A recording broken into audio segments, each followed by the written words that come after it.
biraz yaklaştırabilir misin? Şuradaki örneği görebiliyorsunuz. Bir yumruk rahatlıkla girebiliyor. Değil mi? Şimdi yapıya bakın arkadaşlar. Yumuşaklığa bakın. Normalde bu şekilde kullanma ihtimalimiz çok.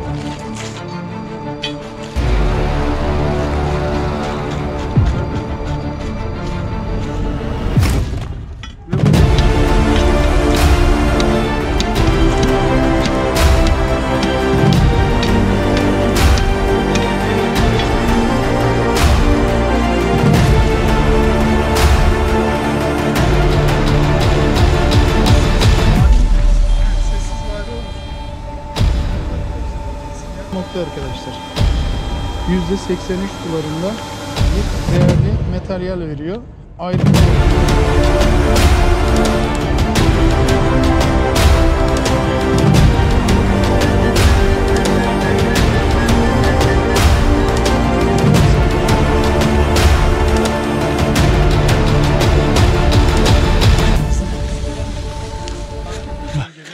güzel bir keşfe başlamak üzereyiz arkadaşlar. Yine daha önceleri de gelmiş olduğumuz bölgeye geldik. Gerçekten bu bölge zengin bir define bölgesine benziyor arkadaşlar. Çünkü burada birkaç videomuz oldu ve her videoda çok güzel malzemeler çıkardık. Yine aynı videodayız. Bölgedeyiz, pardon. Bölge olarak ne demiştik tarihsel olarak arkadaşlar? Bizans ve Osmanlı bölgesi yaşanan tarihi bir bölge. En çok da Osmanlıların hüküm sürdüğü ama yerleşik hayata bir türlü geçmediği bir bölge diye de belirtmiştik arkadaşlar. Eski videoları izlerseniz. Şimdi yine aynı bölgeye geldik. Bu bölgenin nasıl bir özelliği var da bu kadar çok tercih edildi diye sorgularsanız arkadaşlar.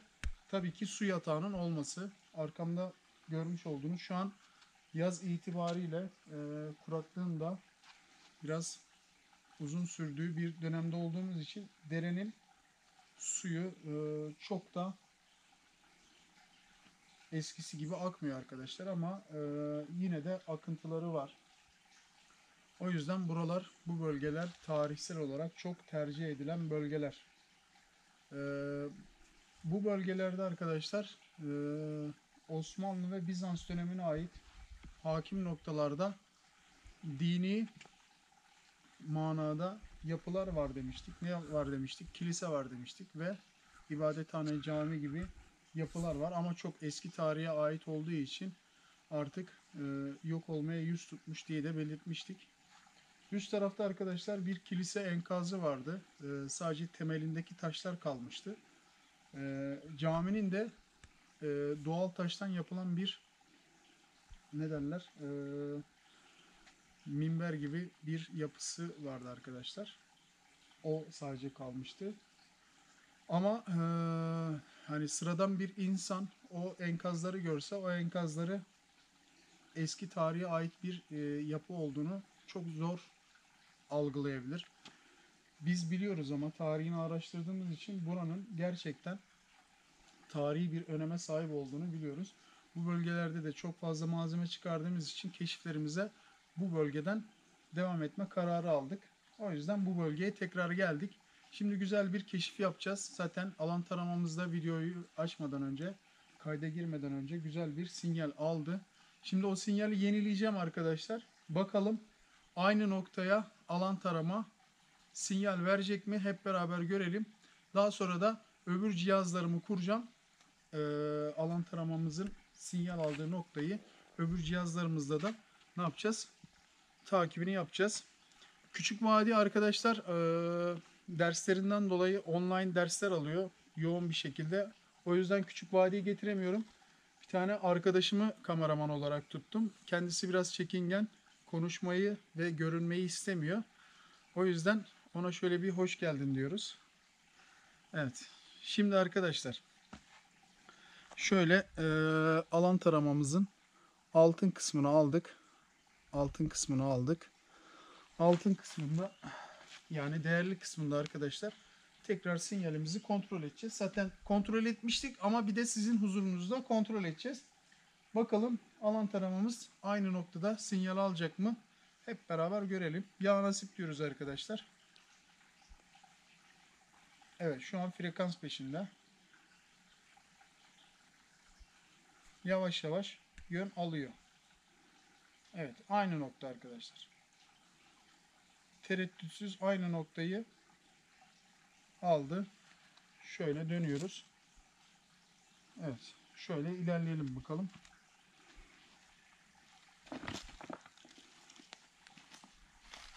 Evet. Biz de tam bu noktadan sinyalimizi almıştık. Şöyle. Evet, bakın. Şu an aynı noktadan güzel bir sinyal aldı. Hemen ne yapıyoruz arkadaşlar? Çok kayalık ve çok toprak olduğu için bu şekilde bir mineral kontrolümüz olacak. Bakalım mineralde biraz yaklaşabilirsin. Bakalım mineralde nasıl bir tepkime verecek. Biraz daha gel. Evet. Şöyle minerali açıyoruz arkadaşlar. Evet, mineralde biliyorsunuz farklı bir tepkime veriyor. Evet, bir sağ sol tepkimesi veriyor. Bakalım sağ sol tepkimesi verecek mi? Şu an mineral frekansı da kovalıyor olabilir. Evet. Mineralde bu şekilde sağ sol diye tepkime veriyor arkadaşlar mineralin olduğu yerde. Şu an burada çok da fazla bir mineral tepkisi vermiyor. Evet, oksite bakacağız. Şöyle bir oksite bakalım. Evet. Kamerayı biraz daha hakim noktaya, şöyle üst noktaya yaklaştırabilirsin daha net gözükmesi için. Gel biraz yaklaş, birkaç adım. Bu işte biraz acemi arkadaş ama inşallah. Evet, şu an oksitte arkadaşlar ve oksite tepki verdi. Görüyorsunuz. Oksitte harika bir tepkime var. Hemen bir de boşluğuna bakalım. Şöyle boşluğunu da gösteriyorum arkadaşlar. Boşluk aldığım kısma.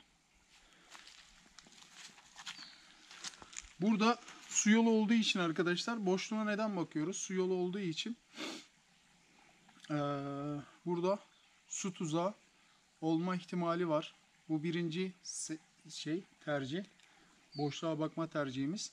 İkincisi de arkadaşlar böyle eski tarihlerde kayaların birleştiği noktaya, böyle iki kayanın birleşmiş olduğu noktaya malzeme koyma ihtimali çok fazla olduğu için hani alttaki kayalardaki boşlukları da görebilme ihtimaline karşı ikinci tercihimiz de boşluğa bakma tercihimizdir. O yüzden boşluğa bakıyoruz. Şimdi boşluğa bir kaldıralım, bakayım nasıl bir tepkime verecek. Hep beraber görelim.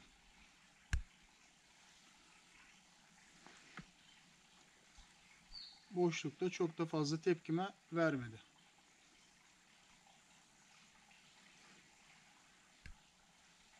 Evet. Alan taramamızın harika bir ne diyoruz arkadaşlar? Şöyle bir alanımızı belirleyelim. Alan taramamızın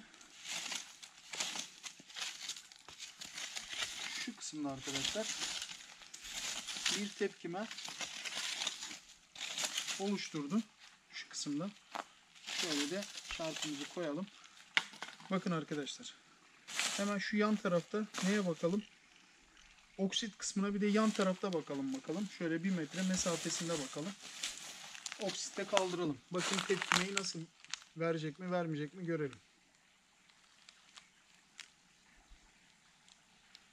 Bakın arkadaşlar buradaki tepkime ile bakın tepkime bile vermiyor yani. Bir daha kaldırıyorum. Şu an oksitine bakıyorum tekrar arkadaşlar. Bakın. İşaretlemiş olduğum yerin 1 metre sol tarafına oksit sinyaline bakıyorum. Aynı şekilde tekrar işaretlemiş olduğum yerin oksit kısmına bakacağım.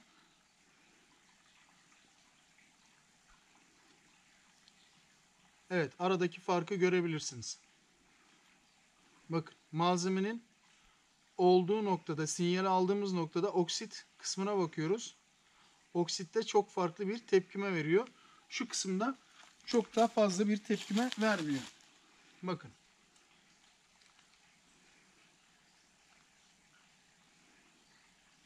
Evet. Demek ki arkadaşlar şu kısımda gerçek manada bir malzeme var. Ne yapacağız? Öbür cihazlarımızın kurulumunu yapacağız. Kurulumunu yaptıktan sonra tekrar burada çalışmalarımıza, sinyal durumlarına devam edeceğiz arkadaşlar. Cihazları kurana kadar. Tekrar merhaba arkadaşlar. Diğer cihazlarımızı kurduk. Şimdi buranın güzelce bir sinyal taramasını yapacağız. Bakalım alan taramamızın sinyal almış olduğu noktada dedektörümüz, yeraltı görüntülememiz de aynı değerlerde sinyaller alacak mı? Hep beraber buna şahit olacağız arkadaşlar. Güzel bir nokta yakaladığımızı düşünüyorum. İnşallah kayda değer güzel bir şey buluruz. Ümidindeyim. Kameramanımız da biraz heyecanlandı ama zamanla inşallah alışır diye düşünüyorum. Alışırsın değil mi? Konuşmak bile istemiyor böyle. Konuşmayacaksın mı? Konuş konuş. Zamanla konuşturacağız inşallah arkadaşlar. Şimdilik sessizliğe bürünmeyi tercih ediyor. Kendisine artık bir şey yaparız yani. Sessiz vade mi deriz? Evet, sessiz vade olur. Evet arkadaşlar, bakın sinyal alan taramamızın, gel şöyle ekranımıza gel. Bakın. Alan taramamızın sinyal aldığı nokta arkadaşlar. %83 sularında bir değerli materyal veriyor. Ayrımına bakıyoruz. Şu an değersizleşti. Bakalım.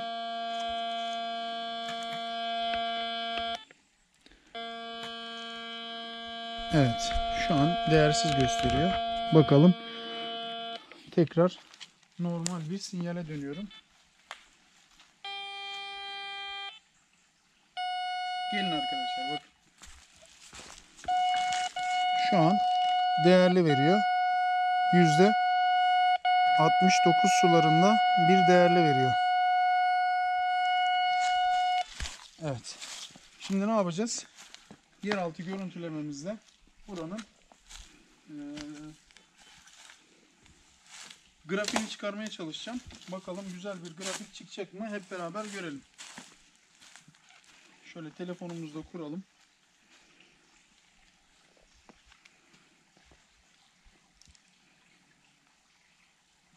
Evet. Yeraltı görüntülemeyi biliyorsunuz arkadaşlar. Telefonda bir uygulama yardımıyla çalışıyor. Şöyle bir uygulamamız var. Şuradan cihazı açıyoruz. Cihaz açık. Ve şuradan bağlantıyı kurduk. Evet, şu an bağlanmış durumda. Önce hangisini yapalım? Pinpointer özelliğiyle buranın bir sinyaline bakalım. Şöyle.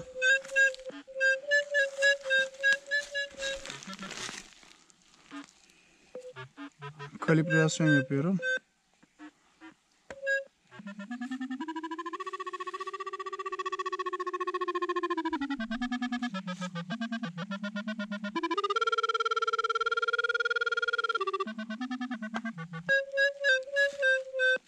Şu an az da olsa bir sinyale doğru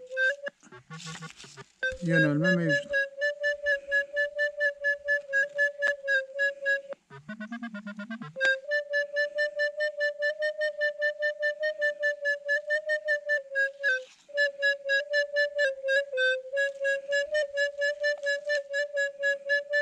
Evet. Bir grafiksel durumuna bakalım. 3B grafik diyoruz. Burası küçük olduğu için arkadaşlar 5'e 5 gibi bir grafik durumunu yapacağım. Pinpointer özelliğinde malzemeye yaklaşıyor ama net bir sinyal vermiyor arkadaşlar. O yüzden ne yapacağız? Şimdi güzel bir şekilde kameramızı düzgün tutalım. Şu açı düzgün olsun. Anlaştık mı? Şimdi pinpointer özelliğiyle buranın taramasını yapacağız. Bakalım şekilsel olarak da nasıl bir şekli var. Onu da bir görmem lazım. Zigzag. Şöyle, şöyle, şöyle, şöyle gideceğiz arkadaşlar. Burada. İnşallah güzel bir grafik çıkar.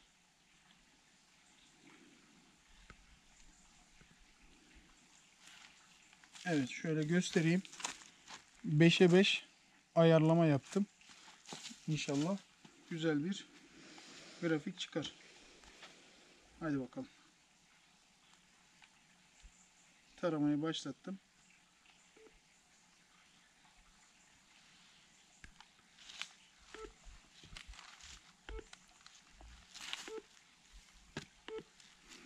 Yan tarafa geçtim arkadaşlar.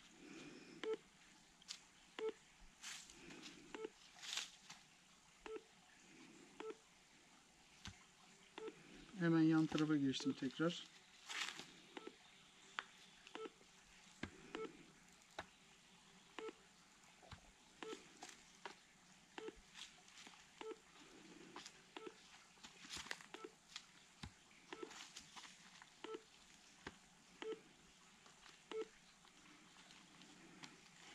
Kaydet dedik.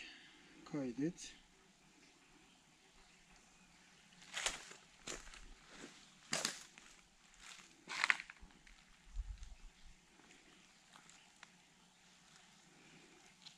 Şöyle bir grafiğimiz çıktı.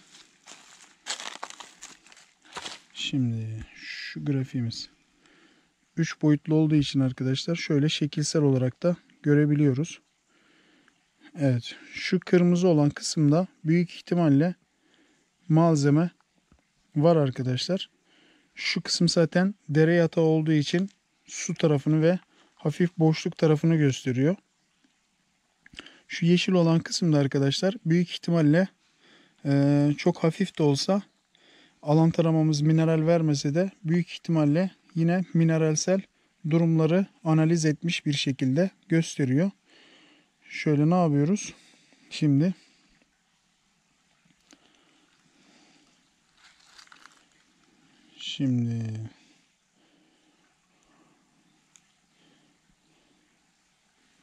şöyle analizlerimize bir bakalım.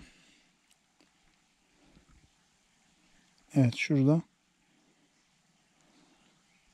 değerlerimiz var arkadaşlar. Malzemenin olduğu noktadaki değeri şöyle görebilirsiniz.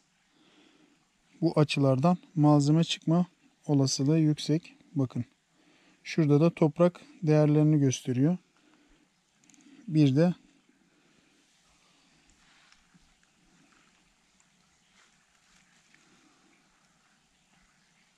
"3B grafik rengi" demiş. Neyse.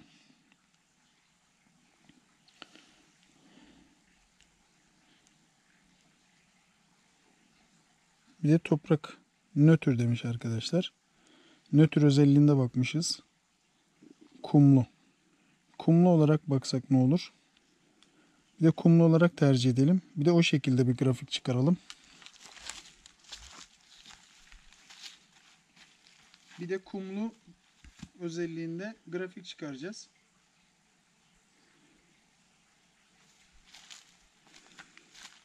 Şu an burası kumlu olduğu için kumlu kısmını aldım arkadaşlar. Bakalım kumlu kısmında nasıl bir grafik çıkaracak.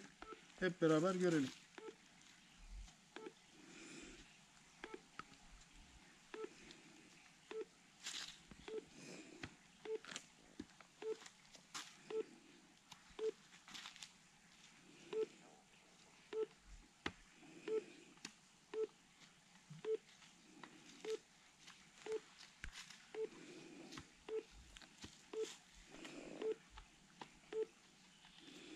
Kaydet diyelim.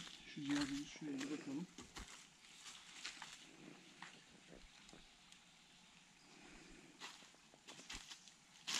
Kaydettik.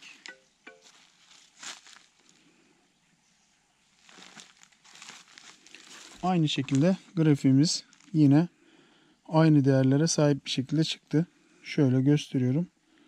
kumlu bir şekilde aldık arkadaşlar. Yine su, hafif mineral ve şu kısımda da malzeme olma olasılığı yüksek bir şekilde bir grafik verdi bize.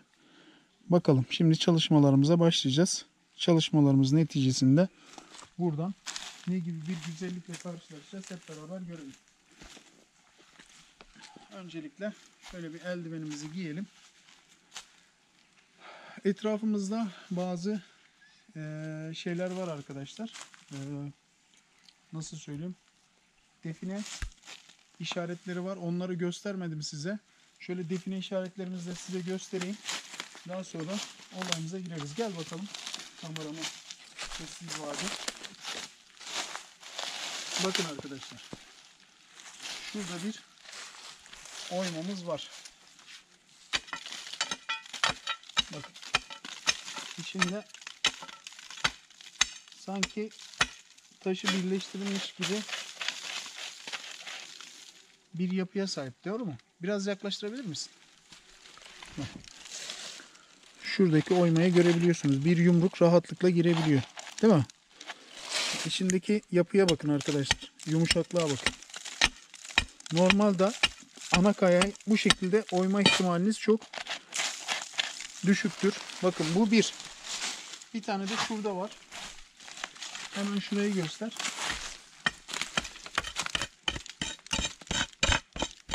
Bakın bu da 2. İkinci oyma. Sanki ikisinin arasında bir 80 santimlik mesafe var. Ve ikisi de göz şeklinde duruyor.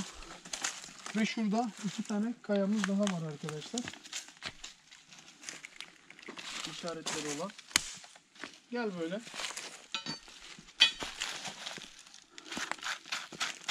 Gördün mü?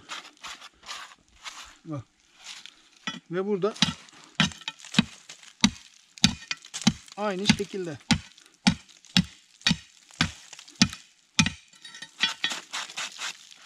Evet. Bence güzel yani. Gel bakalım. Burada çalışmalarımıza başlayalım. Şu malzememizi koyalım şuraya. Yaklaş. Biraz daha yaklaş. Şimdi burada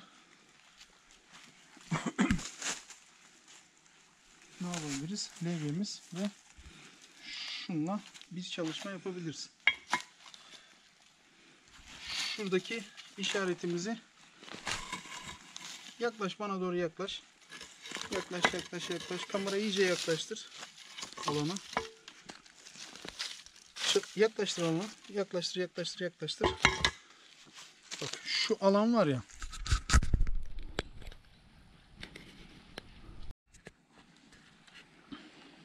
Bu alanda güzel bir çalışmamız olacak. İnşallah kayda değer güzel bir malzeme buluruz düşüncesindeyim.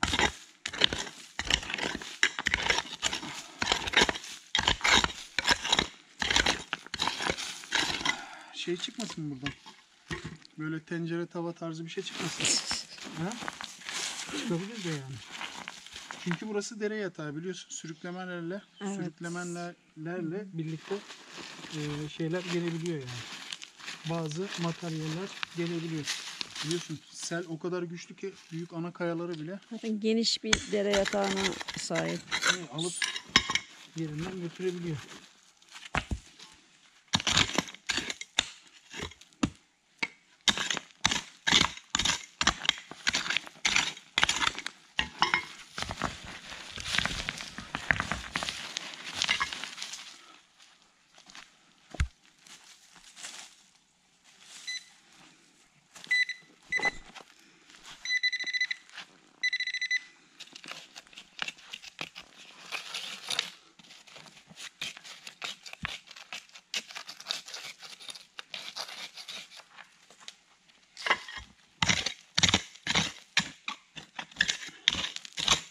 Biraz daha yaklaş böyle. Yaklaş aynı. Hakim bir noktada çek. Anlaştık mı? Tamam.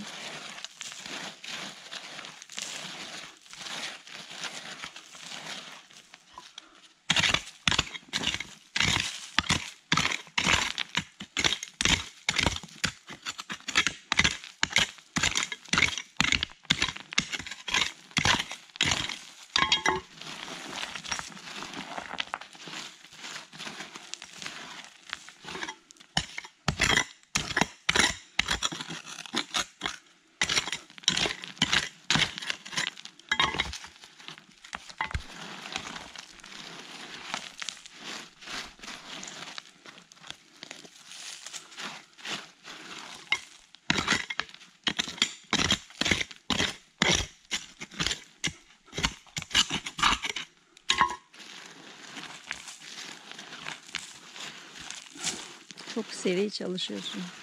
Değil mi? Bir an önce açayım da malzemeye kavuşayım diyeyim. Ne diyeyim? Neden öyle tutuyorsun? Seni görebilmek için. Yok yok, öbür türlü normal tut. Heh.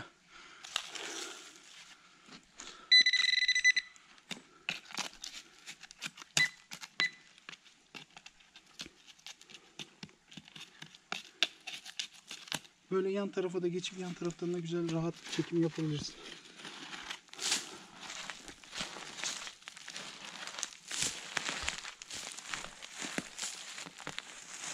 Çok uzaklaşıyorsun. Çok Ama uzak durma. görüntü daha güzel böyle. Hı? Daha güzel.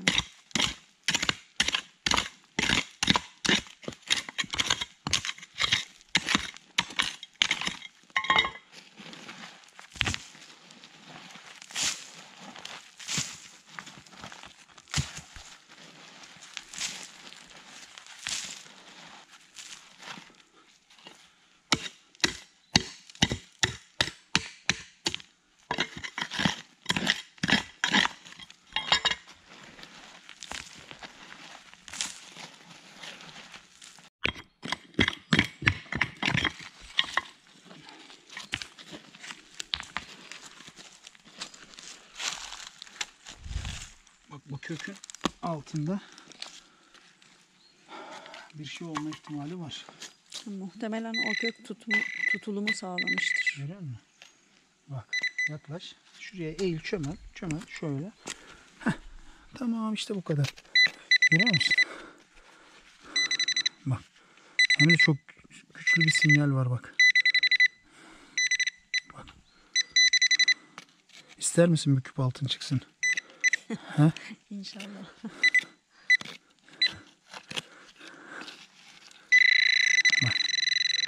Vallahi her açıdan çekiyor.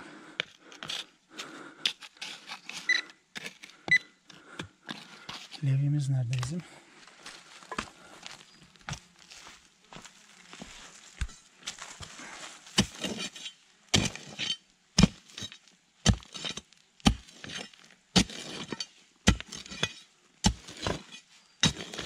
Bu kökte bir şey var. Var aynen.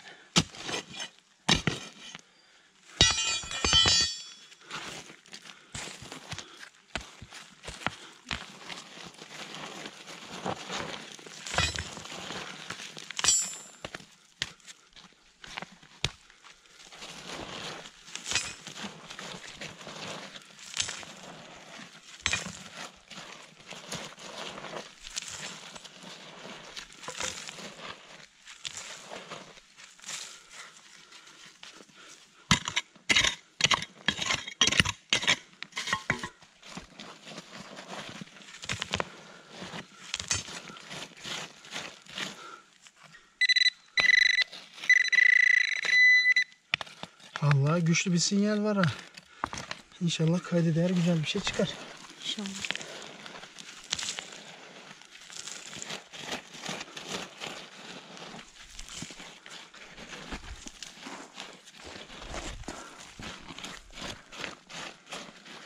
Oo, gel.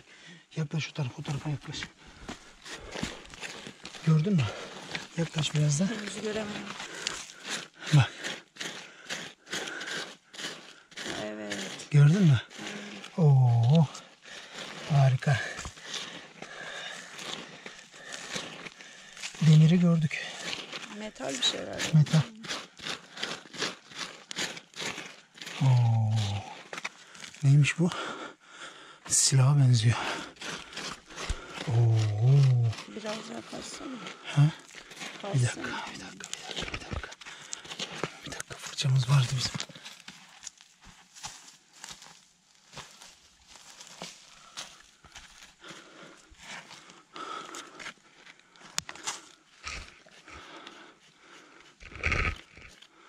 Evet, silah.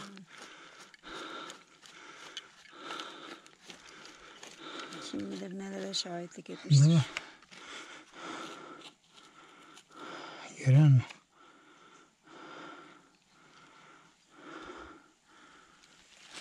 Evet. Çok paslanmış ya. Evet. Kaç yıllık kemirmiş.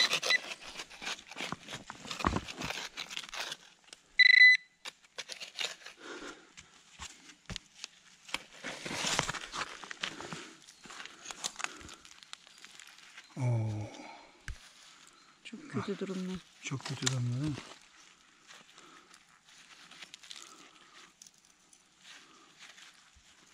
Hareket bile etmiyor neredeyse. Evet.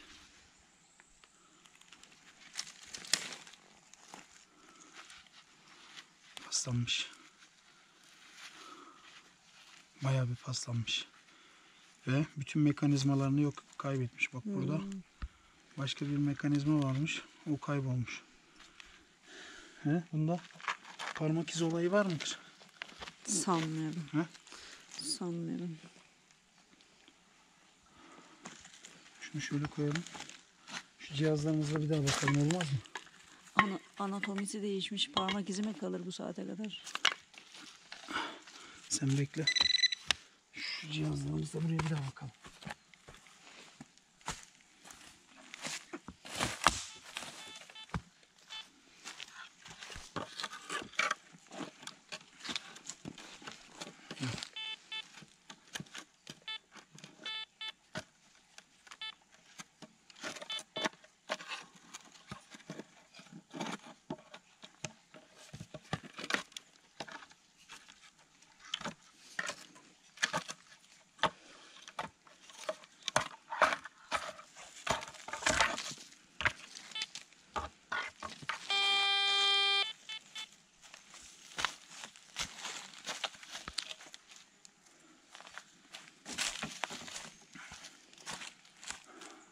Gel bakalım.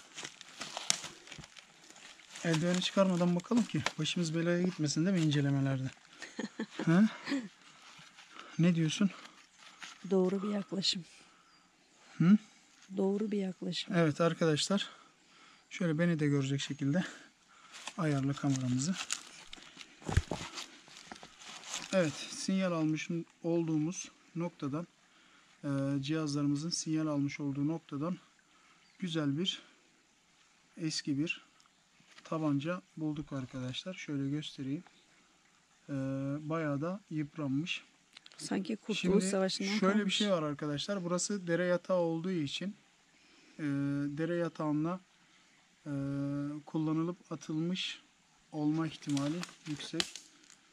Tabii suyun da kuvvetiyle sürüklenerek bu noktaya gelme ihtimali de yüksek. Yoksa tam bu noktadan da suya atılma ihtimali de yüksek. Bence sürüklenmiştir. Çünkü çok Sürüklenmiş şey var sürüklenen. ihtimali veriyorum ben. Neden sürüklenmiş ihtimali veriyorum? Çünkü bazı mekanizmalar, mesela şuradaki horozu yok arkadaşlar. Ve şu göbekte böyle dönen bir mekanizması var. O yok. Büyük ihtimalle sürüklenerek ve parçalanarak bu noktaya kadar gelmiş diyebilirim. Benim düşüncelerim bu yönde. Sizin düşüncelerinizi de merak ediyorum arkadaşlar. Yorumlarda belirtirseniz sevinirim. Ne diyoruz? Bizi takipte kalın. Maceralarımızı takip edin diyoruz arkadaşlar. Sizleri seviyoruz. Bir sonraki macerada görüşmek dileğiyle. Allah'a emanet olun. Hoşça kalın. Teşekkürler.